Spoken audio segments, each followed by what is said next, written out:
Muy buenas noches, qué gusto que nos acompañen. Esto es Índice Económico, soy Marilena Vega y saludo con mucho gusto a Darío Celis. Darío, ¿cómo estás? Muy buenas noches. Muy bien, Marilena, muy buenas Qué noches. gusto saludarte. Rogelio Varela, un gusto también Buenas noches, saludarte. Marilena, Darío, ¿qué tal? ¿Cómo Rogelio, están? muy buenas noches.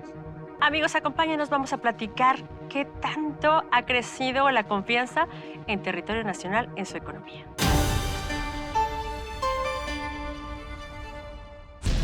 El secretario de Hacienda, Rogelio Ramírez de la O, dijo que la implementación de las medidas antiinflacionarias evitaron el aumento de 300 puntos bases en tasas de interés, además de una caída en el consumo nacional equivalente al 1% del Producto Interno Bruto. El Fondo Monetario Internacional considera que el Banco de México actuó de forma apropiada al adelantarse en el aumento de las tasas de interés y resaltó que esta medida ayudó a contener la inflación en nuestro país. Un estudio elaborado por la Organización Mundial de Comercio planteó preocupaciones sobre el clima de inversión en México. Miembros del organismo mostraron inquietud relacionada con el creciente inseguridad jurídica en materia de inversión y con respecto a algunas medidas adoptadas, en particular en el sector energético. La Agencia Federal de Aviación Civil notificó a las aerolíneas que a partir de hoy el uso de cubrebocas en los vuelos y aeropuertos mexicanos será una medida opcional, tanto para pasajeros como para tripulantes. Después de la caída drástica de la confianza por la pandemia de COVID, vino un rebote que pues es lógico, tocamos piso. Sin embargo, el problema ahora es que vamos para abajo de nueva cuenta. Vean lo que le preparamos. De acuerdo a cifras del INEGI, en septiembre pasado, la confianza del consumidor rompió una racha negativa de 4 disminuciones consecutivas, al reportar un aumento mensual de 0.10%, por lo que ese indicador se colocó en 41.04 unidades. Una vez superado lo más complicado de la pandemia, ese indicador había tenido franca mejoría. Sin embargo, los altos niveles de inflación han impactado las expectativas de compra de bienes durables como muebles, televisores y otros electrodomésticos. El componente que mide la expectativa sobre la situación económica para dentro de 12 meses presentó una reducción mensual del 0.29%. Para los analistas, la recuperación en la creación de empleo podrá influir en la confianza del consumidor mexicano en lo que resta del año, pero reducir la inflación también será fundamental para dicho objetivo. Con la reapertura de la economía, después de que pasó lo más complicado de la pandemia, en los últimos 2 años la confianza del consumidor en nuestro país ha tenido una mejoría relevante. Sin embargo, en este año, en 2022, se enfrenta a retos significativos. Para hablar de este tema está con nosotros esta noche el maestro Miguel González Ibarra. Él es el coordinador del Centro de Estudios Financieros de la Facultad de Economía de la UNAM. Maestro, muy buenas noches. Buenas noches Buenas a noches. ustedes Buenas noches, también, maestro. muy amables. Pues, ¿qué ha visto en los últimos meses en este tema de la confianza del consumidor? Vimos una mejoría pues, en 2021 relevante, después de todo lo que se presentó con la pandemia. Y ahorita, ¿a qué retos estaría enfrentándose las familias mexicanas? Bueno, sí, efectivamente hubo un repunte de la confianza del consumidor. Hay que recordar que el consumo estuvo deprimido durante la pandemia y claro, esto es un repunte. Sin embargo, actualmente el reto es la inflación y las tasas de interés, porque muchos consumidores utilizaron las tarjetas de crédito, pero actualmente las tarjetas de crédito han elevado sustancialmente sus tasas de interés, claro, derivado también de la política monetaria del Banco de México. Sí. ¿Cuáles serían los retos? ¿Qué es lo que podríamos estar previendo? ¿Esta mejoría es solamente por la reapertura y, bueno, por supuesto, la gran caída que se tuvo en el 2020? ¿O ya de verdad hay una recuperación ascendente? Bueno, si nos referimos a la recuperación de la economía, O pues de la confianza, ¿no? De la economía. La economía vemos que todavía va a haber volatilidad, pero de la confianza, los mexicanos ya estamos dispuestos a seguir avanzando, a seguir recuperando, a seguir consumiendo. bueno, indudablemente que hay una base de la cual no se puede pasar o es muy difícil pasar, que es el consumo básico. Y eso está soportado también por los ingresos que no provienen de la propia economía, del propio empleo, sino de las remesas, que es algo que ayuda sustancialmente al consumo. Y lógicamente este consumo de ingresos que provienen de las remesas de los trabajadores migratorios, pues hacen que se tenga todavía una base de resistencia en el nivel de consumo. Sin embargo, hacia adelante yo creo que va a ser muy difícil que se recupere, sobre todo en los productos que no son indispensables, como los electrodomésticos, los automóviles y ese tipo de bienes que son de mayor duración, porque son decisiones que se pueden posponer Claro. a cuando se tenga una mejor perspectiva de ingresos y también en cuanto se considere que los precios ya se han estabilizado. Maestro, hablaba hace un momento del impulso que las remesas dan precisamente a este consumo. Yo le preguntaría, ¿los programas sociales del presidente López Obrador también pudieran en un momento dado estar impulsando este consumo? Sí, indudablemente, pero esos ya tienen un efecto que ya está incluido en los datos anteriores, ¿no? Aumenta paulatinamente cada año, ¿no? Incluso este próximo año va a aumentar un poquito más de lo que lo hacía anteriormente, según las noticias que se tiene. Venía aumentando un 20% de la pensión para adultos mayores y aumentando también en el resto de los programas, pero ahora va a ser un poco más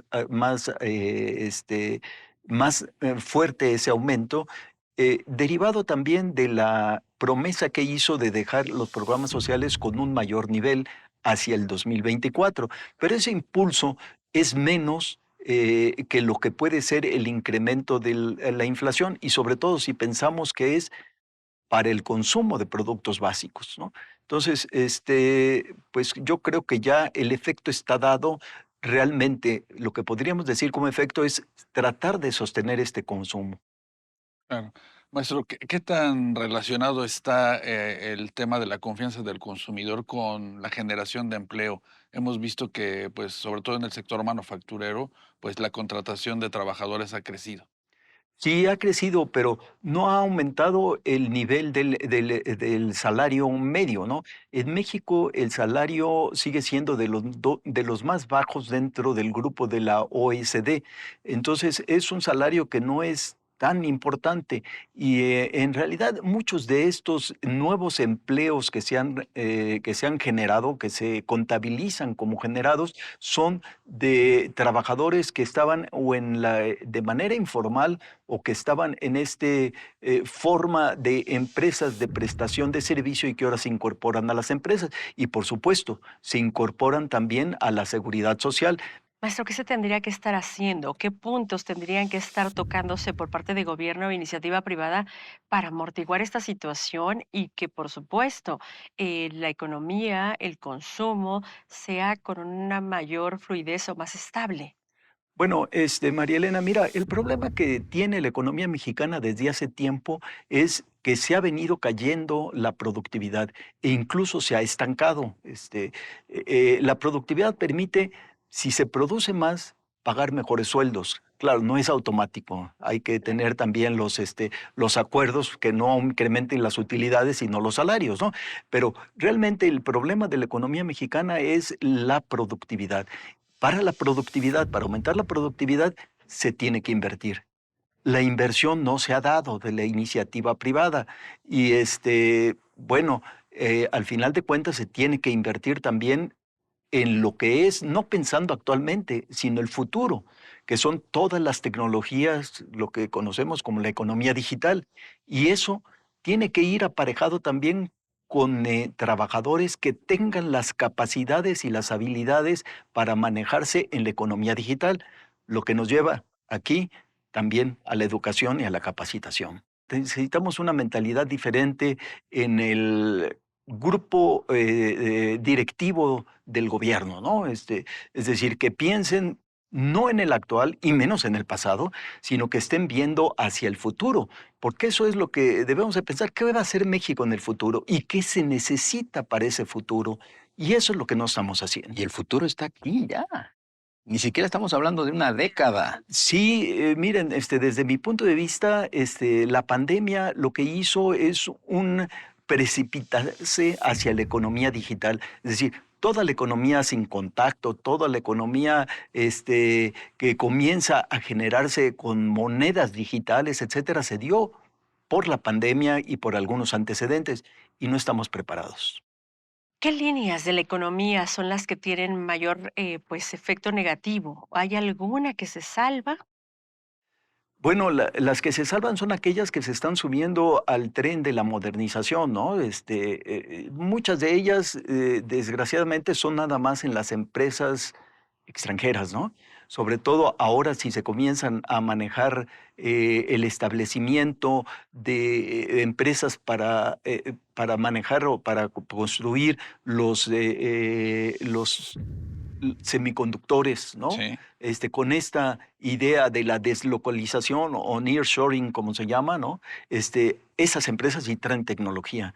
Entonces, lo que nos hace es que, desgraciadamente, y ya se está dando, porque al final de cuentas las altas tasas de interés y de inflación generan un mayor distanciamiento entre los distintos grupos de la población en materia de ingresos. Es decir, traen una concentración del ingreso y un aumento de la desigualdad, aunque no lo quiera el gobierno. Eso es, si no se hace nada, el sistema lo genera. Es maestro Miguel González Ibarra, coordinador del Centro de Estudios Financieros de la Facultad de Economía de la UNAM. Gracias por acompañarnos esta noche. Muchas gracias, Rogelio. Darío, muchas gracias. Muchas María Elena. gracias, qué amable, Un placer. gracias.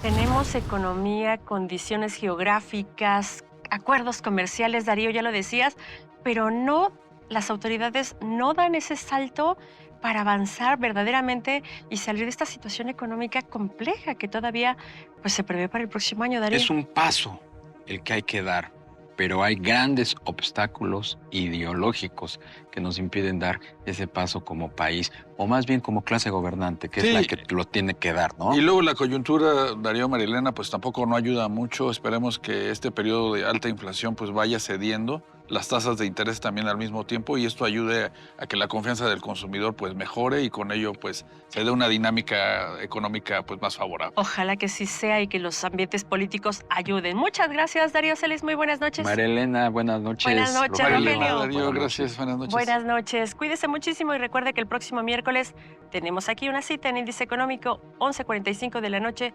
Hasta entonces.